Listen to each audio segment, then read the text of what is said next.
Hey guys, it is that time of year again, and if you know me in person, you know I am the biggest Scrooge.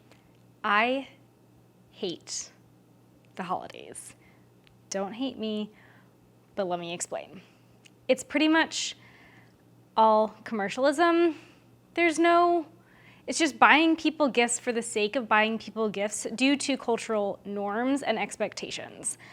I am all for getting people gifts if they need it, if you see something and it reminds you of them, or you're thinking of them and you want to do something for them. I am all for that. It means so much more to me if it's like a random thing versus like a birthday gift or a Christmas gift or whatever holiday you celebrate gift. Like, I'm gonna sit on my high horse a little bit and I can't do it. But if you are like me and suck at giving gifts and are like, I don't know what to do, I'm going to give you a couple ideas for fitness enthusiasts or people who like working out, etc. and so forth. So hopefully these will help you make the holidays a little bit less stressful. So I'm going to start with a little bit more like DIY kits and things like that because I think those are a little bit more reasonably priced. You can kind of control the pricing a little bit more and they seem more personal, which is my preference whenever I'm doing something. Like I remember growing up, I used to give like DIY rip kits for like gymnastics. You rip your hands a lot. So this might work actually for like a calisthenics person or a gymnast or something like that. And it was literally things like nail clippers, and it was all in like a little bag that I made. I think it was like nail clippers, tape, hemorrhoid cream actually, because essentially, it's gonna sound really funny, but if you put hemorrhoid cream on it, it kind of like dries it out and helped. I don't know the mechanism, but it helped. And like random little things like that. So whatever, I forget what I used, but it was just a compilation of little things, and it was a very useful gift that they might not have already had, and it was just something to throw in their gym bag and whatnot. I guess with that theme, because that's what I did growing up, we're gonna go with a DIY recovery kit to start. So this could be things like some tea, maybe a mug if you wanted to, a foam roller, lacrosse balls, peanuts, like the little 2 lacrosse balls put together peanut, not like the eating peanuts, even though those are amazing. You can do a water bottle, or if they like flavored water stuff, you can do that. Even things like an oil diffuser could go in a little basket with some essential oils if you wanted to. Little things like that can just get thrown together. You're in control of the price because you're getting all these different items, and then there you go. If you would like as well, my anti-sitting mobility program can be a great thing to include for a little bit more recovery as well. This is great for someone who's always complaining about being stiff, sore, like saying they need to do a little bit more mobility stuff, things like that. So if your person is trying to get a little bit more into a morning routine, be a little bit more productive, this one might be something good. But like a coffee mug, a planner. So I personally like my Start planner. It's not too far away as I throw my pencil across the apartment. But this is my planner. It has everything from like goals to do. You can put a little vision board in there for the new year. It has a reminder of things like to do around your house too, that honestly I've never looked at, but with the house being built, I might actually need to look at this and probably like put it in my phone to remind me to do things. But yeah, it has like weekly, daily things. At the beginning of each month, it has an overview. This is obviously depending on the planner that you get, but it has like an overview of the month. You can get a daily one or like, I think a weekly one too, but anyways, highly recommend, but like you can make mini goals in there. I personally use the side, so I'm gonna show you this here. So it has along the side little things. This is I really like. So I'll keep track of my water, sleep. Yeah, I think this is for your sleep. I personally have kind of like rearranged what I write here. So I'll write actually because I'm working on my digestion, I will write the bloating, 0 to 10. And then this is, I think, like a little check or X, whether you did like some sort of like prayer, meditation, something or other. I write my stress levels there. And then if you have your vitamins or medications, so I have AM and PM vitamins, and then if you got your workout in for the day, and your energy levels, 0 to 10. So I really like this, and then up here you have a little gratitude thing. So this is where I put my win from the day before, the lesson from the day before, and my goal for today. So that's kind of how I use this planner. It really keeps me on track. It is like, I've never been a fancy planner person until this planner. And I don't think I've ever consistently used a planner this much either. So anyways, was not expecting to go onto that rant, but the Start Planner is a great one. You can also get a cheaper one from wherever. There are a ton of options for sure out there. But you can go along with this, pens, pencils, highlighters, stickers if they're into stickers, all of that stuff to kind of help keep them organized and get them going for their day. If you're looking for other things, you can always do like a robe, pajamas. Socks are always great. I personally love slipper socks, so if you've seen me work out over on Instagram, I wear these pretty much all winter. They do have grippers on the bottom, or most of them do. The ones that I do have them, so it's not as bad for working out as it looks probably, but they're amazing.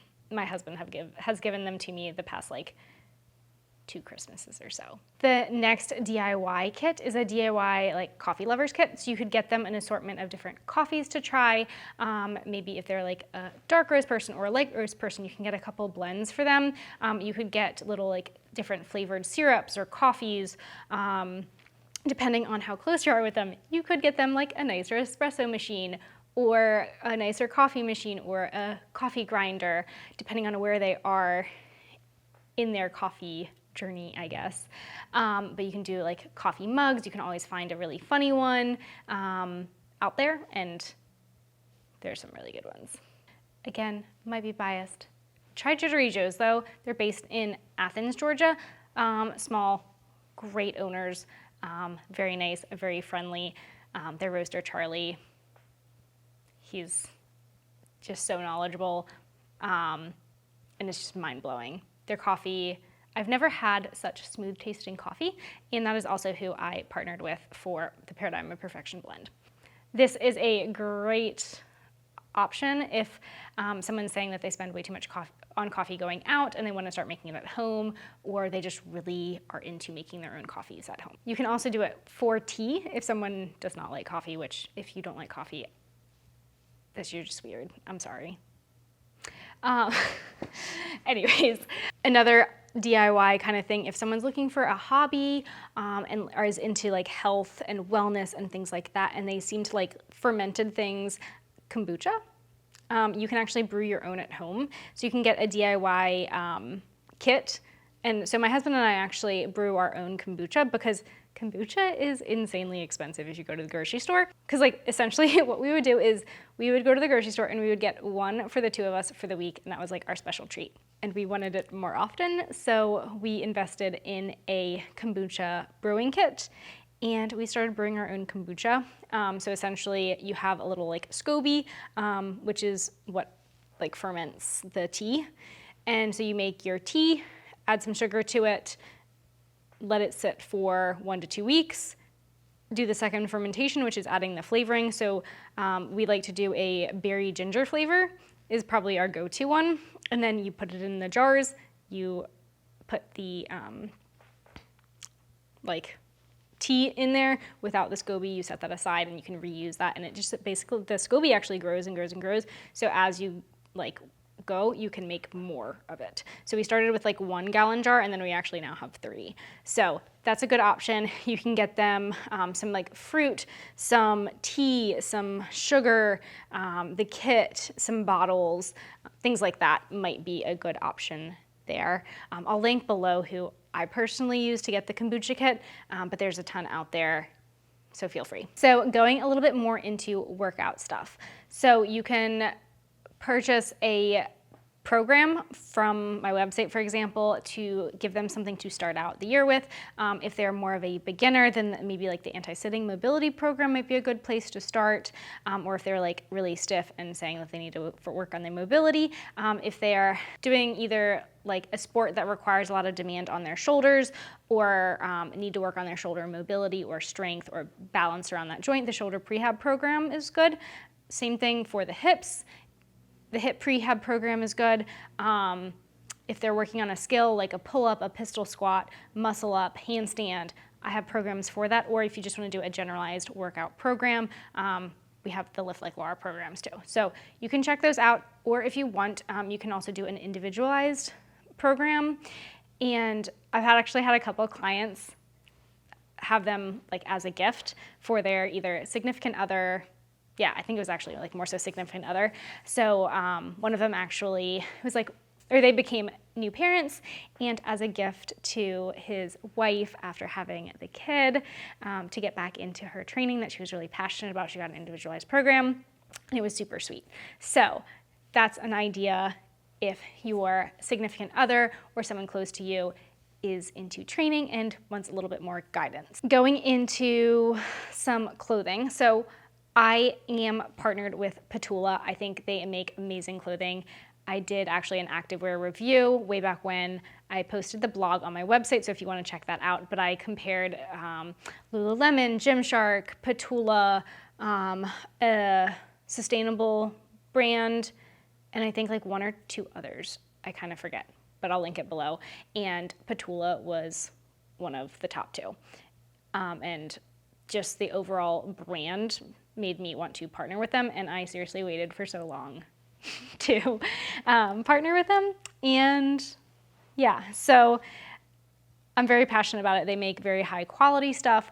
The stuff is very comfortable, and they have ranges from like super compressive to not so compressive. They have some good lounge, super comfortable pieces to more of like a high performance, high impact stuff. So highly recommend checking them out. Their Bear line is amazing. So it's just very comfortable, very stretchy. That's probably one of their top sellers and one of my personal favorites as well. Right now I'm wearing their plush hoodie. I think this came out last year. So they're gonna have tons more stuff to come. And yeah, so here are a couple clips of some of the items and just some fun workout clips. And they also have stuff for guys as well too. So don't forget about the guys. My husband has a couple of their pieces, lots of pockets, zippers, things like that to keep your items close to you. Very deep, very practical, and flattering. And then you can always give them a gift card if you're not sure on like sizing or anything like that. So going on to some shoes, if you know your person needs some new shoes. I personally like Vivo Barefoot. As you know, I work out barefoot all the time. As a former gymnast, I was always barefoot growing up. That's just my preference for lifting, for working out, all of that. When I came across Vivo Barefoot, I was like, wait, this feels like I'm barefoot, but I have something underneath my foot so I can still go on walks and like protect my feet from like glass and whatnot that might be on the ground. So if you are in a commercial gym and the person prefers working out barefoot, these are a great option. If your person needs a little bit more support, then I honestly recommend Brooks to a lot of my patients. They make good quality stuff, and you can go, even if it's like a gift card or something like that, but they have a quiz on their website that'll help you choose the right shoe for you and like the right type of shoe. So depending on if you're more flat-footed or have a higher arch, lower arch, that kind of thing, and if you do need more support. My personal philosophy with shoes is I'm gonna lean more towards the less support because you want your foot to be strong enough. It's kind of like booting in the case of an injury, right? You take some stress off those tissues, but then you want to load them again so you can tolerate those activities. So same thing with wearing a more supportive shoe. If you have like a history of an injury or something like that where you're getting back to activities, you might need that higher support shoe. Whereas the goal being getting towards a more minimalist style shoe. This is my preference. You can read a ton of stuff online. I actually have some blogs if you are interested in getting into the minimalist I can't say that word ever, minimalist style shoe. I'll go ahead and link my blogs below and it'll tell you kind of how to progress to it, benefits, pros, cons, all of that stuff. Headphones are another idea. So if your person is always complaining about their headphones falling out while working out, etc., so forth, ESC Sounds actually makes really good headphones that stay in your ears while you're working out. So I actually have the Series 3 and the Series 2, honestly, because one automatically hooks to my computer and my phone, or vice versa. That's why I use both of them. But both of them are very good. The Series 3 is more, goes over the ear. So if you prefer that style, this is a great option. You can talk on the phone while you're wearing them.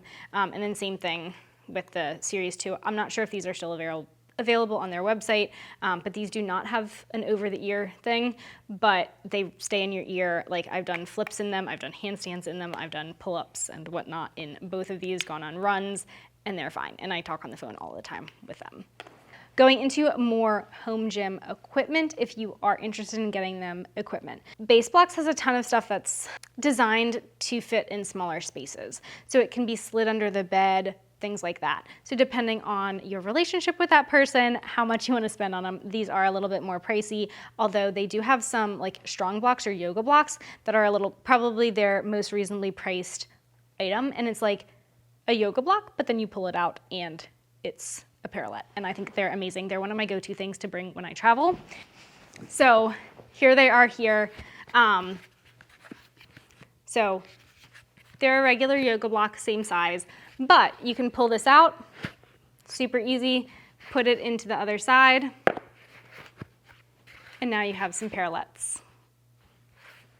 Super handy, super smart. They're one of my go-tos while traveling. I'll go ahead and show a couple clips of me working out with all of their stuff. So depending on what you're looking for, they have essentially like handstand canes that are adjustable. They have parallel bars, pull-up bars, a base bench. So things like that. The base bench is really good for Nordic hamstring curls if you're looking for a machine like that. Another idea for equipment that's a little bit more reasonably priced are some bands. So whether you're getting a booty band or a big looped band or whatever kind of band, that's a good option. Very small, doesn't take up a lot of room, good for someone who has a small space at home. And then if someone's into like rock climbing or any sort of ninja training or grip work, some grip trainers may be helpful. So whether it's like the little ball grips or the rock rings or things like that. That's another idea that's kind of in the moderate-ish price range probably. But all these things are great for someone who either is just starting to work out, wanting to expand their home gym a little bit, or doesn't want to go to the gym, or just starting to get into working out and doesn't really feel comfortable going into the gym. These are all great options. And then another thing too, if someone is really into working out and wants to learn a little bit more on like the why behind certain things and whatnot, you can get them a fitness related book, or that can go into one of like the DIY kits if you want. So some of my favorite books related to fitness. So let me grab them. All right, so I don't have as many hard copies as I thought. The Supple Leopard is a great option for someone just learning a little bit more into like basic fundamental movement patterns, getting that form down, things like that. Muscle for Life is a good just overall book. It has a couple training programs in it. To be honestly, full transparency, I have not actually read this book, but I listened to Mike Matthews' podcast. I've been on his podcast. He has high quality stuff, very research based. He's talked about it a ton on his podcast. I think he's also read some excerpts on the podcast, and very good information, evidence based. Will help you make progress if you're more into learning behind the why of what you're doing. And progressive overload principles are applied, things like that. I personally use this just for like general recommendations. Honestly, got it when I was an undergrad and I had to take a class. But this is just very basic not the most not the most up-to-date thing, but I have a couple tabs in here for like the very general recommendations for like frequency, intensity, time, like volume, pattern, progression, for like aerobic, resistance training, flexibility training, all of that stuff. This is more of like a textbook kind of thing if you are interested in that. And then there's also some of the Base Blocks books. So there are a couple like PDF downloadables actually on Base Blocks website. I wrote the lower body book and the core book. Both of them come with a program, or multiple programs actually, that I wrote, and it again explains the why behind certain things, progressive overload principles. Like for the core book, we go over onto the different types of motions for the core, and so on and so forth. So there are a couple options for you. If you're looking to learn a little bit more about specific movement patterns, improving how your body is moving, go ahead and check out this video here on how to improve your squat with common squat mistakes. Or if you're looking more towards just follow along workouts just to get you moving, go ahead and click here to find a core workout for you.